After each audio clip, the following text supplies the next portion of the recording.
qualification or long term, surely. Yeah. You know what, Mark? Maybe I might have jinxed it in the beginning when I said we were comfortable in our scheme by being favorites and all that. I mean, don't get me wrong. I think still Spain can win this thing, can win every single game and be world champions.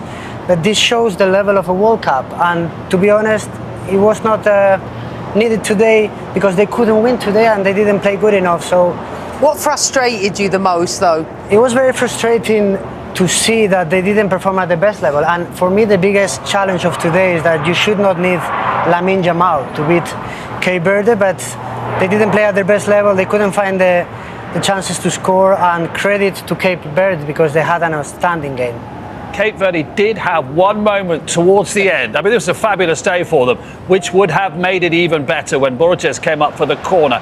Just what technically did he not get quite right, Emma, in terms of what he should have done? He's got to go to the near post, everything, the quality of the ball into the box. He just directed towards the keeper instead of hitting the front post. I think it's easy to criticise, but this man here, his composure on the touch was exemplary, and the behaviours of the players reflected that. But his confidence in the interview before the game, it came across. He talked about the belief of qualifying for the World Cup, that they had that, and they didn't seem phased at any point of the game. And I think that was much different from the performance from Curaçao yesterday. Yeah. Was Borges' timing all a little bit off there in terms of that header? Yeah, I think. I mean, we were all up on our feet, so you can imagine how tense. From one. Yeah, well, apart from one, but you can imagine how tense he is in that moment. It's very hard to stay composed. Just got the timing a little bit wrong. Yeah, just give us a bit, drill down on the granular detail of their shape here that they did so well, Cape Verde. I just think I've talked about this before. Some people think you have to play in a back five to make it difficult for top possession teams, but this is how you can do it in a back four. So you see the five across the midfield. The wide players were often filling in, sometimes going with the wide player, sometimes filling in the half spaces. But they did a good job of getting it right in the right moments. But look at the distances between the midfield players and the back four. They're so connected, so compact, and Spain couldn't find any central spaces, at least on the floor. Just everything about them. Yeah, I think there were too many passes like that one from Laporte, vertical passes to the striker, but that's easy to defend from a centre-back point of view. So Spain didn't have enough patience, they didn't move the ball quickly enough, and they didn't find solutions, even with Yamal on the pitch. And the key to it all as well, there's still aggression on the ball. They weren't just sitting in areas waiting for the Spanish to come. Every time they received it, they had pressure on the ball, and that forced, I think, the Spanish players to just rush things a little bit. And as you say, it shouldn't. Lamine Yamal is brilliant, but he is a teenager. Nico Williams is coming back from injury. In any competition, you have to find solutions along the way. That will be the biggest worry, won't it? I think so, and because Spain has good enough players to beat Cape Verde, in my point of view, so you shouldn't expect a magic and a miracle from Lamine Yamal. So that was the most disappointing thing and the worrying thing for Spain, that Nico and Lamine are not there and you don't find solutions to try to win games. But also he's not played for 8 weeks and you need to get a rhythm. So I think the positive is 20-25 minutes to build upon, and I think you can see the difference of Spain without them.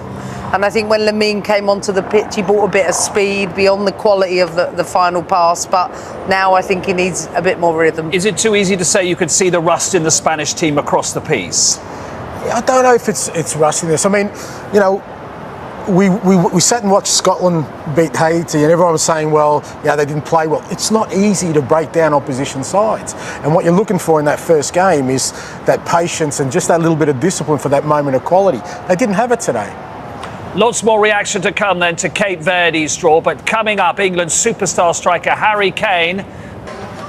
Thank you, Adam. Is absolutely what the World Cup is all about. And it's also about making heroes of people that probably, in terms of the wider footballing world, didn't really know their names before. Vozinha, the 40-year-old goalkeeper.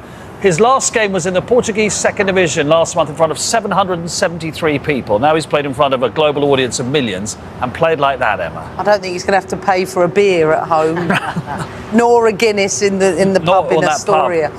I mean, this is what it's about. We've talked about it off air so many times. We believe in the game being for everyone and not just for the top countries and the elite. And they've demonstrated through this performance, yes, You know, Spain had chances, I think probably better chances in the first half, one really big one in the second half, but full credit to Cape Verde today. And as you say, looking at the rest of the group is the thing now, Ange, isn't it? Tonight's game, which we're going to show Uruguay, Saudi Arabia. If you're Cape Verde, you're thinking, we've got a little bit of a sniff here, surely. You're going to get enormous belief out of it, you know, and I think there's just a little bit of cockiness about them. I mean, I was mentioning during the game, they were trying back heels and trying to nutmeg. They weren't just getting the ball and knocking it long, which means, you know, they'll get a bit more of the ball in these other games and they'll get some belief. But as you said, look how emotional he is. You can just imagine what that means to him. At the age of 40, he would never have even dreamed of one day, you know, keeping a clean sheet in a World Cup against Spain. His grandchildren will be saying, Grandpa, tell us about the day you kept Spain at bay. Right, what did Spain do? They dust themselves down. What are the discussions centre around on the training fields? They need to keep going. They need to keep going, analyze what happened in the game, analyze what they didn't do, I think, because they lacked many things. But I still have full confidence in the team. I think they will go and qualify and try to go until the final, but certainly they have to improve. But how cool is this for the World Cup? I mean, I don't like the result. I'm frustrated about the Spain's performance, but I think after this show we might all go to that Irish pub. They look like they're having a good time there. I'm sure I saw Emma's photo on the back wall. She's been there before, haven't you? I've been there a couple of times, yeah, definitely. Well, we've seen, haven't we, Qatar get a point against Switzerland. You know, Scotland have been away for far too long, but they win. Australia beat Turkey. I mean, we're seeing some results, aren't we? Which is talking about, you know, rising tide lifts all boats. You know, the standard getting bigger and bigger, isn't it? And I think that was the intent of casting the net wider. And it's not just Cape Verde that will get belief out of it. It's all those other nations, you know.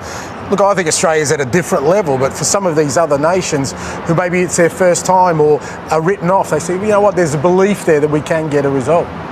It's what the football development funds will then help. It's money then going from FIFA back into the country, back into the infrastructure, back into grassroots. That's what you want and hope to see, because this is what grows the game. It's what happens underneath just the top team and the players at the top. It's the whole ecosystem. Interesting. We saw Germany score 7 yesterday. We've got France playing tomorrow, England and Portugal on Wednesday. We're going to begin to see the European heavyweights for the first time, which will be really intriguing. Yes, it's exciting times, and I think 2 days ago we were wanting goals. Yeah. Now we have goals, and now we want the big teams to perform. But more importantly is that the greatness in sport and in football still lies in the intangibles. There was something inside those Cape Verde players that wasn't going to let them yield today. Like I said, we sat here, we analysed the teams. You say, well, Spain should really win this comfortably.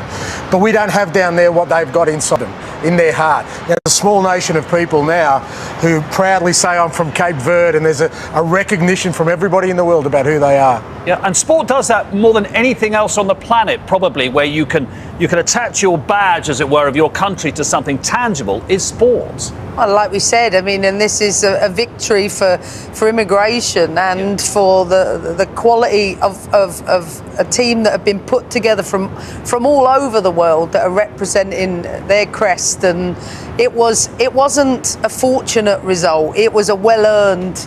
It was disciplined in everything. They will be looking at this group with Uruguay and Saudi Arabia saying, you know what, we have a chance. We have a chance. Yeah. We've just slayed the dragon now in our group. No dramas from Spain's point of view. You lost the opening game in 2010, you won the World Cup. Argentina lost the opening game 4 years ago. It doesn't feel any better, mate. Trust me. No, I know, but you know what I mean. From Spain's point, they won't be sitting. I mean, obviously they'll be going, why did we not win? But there's nothing fatal in terms of quality.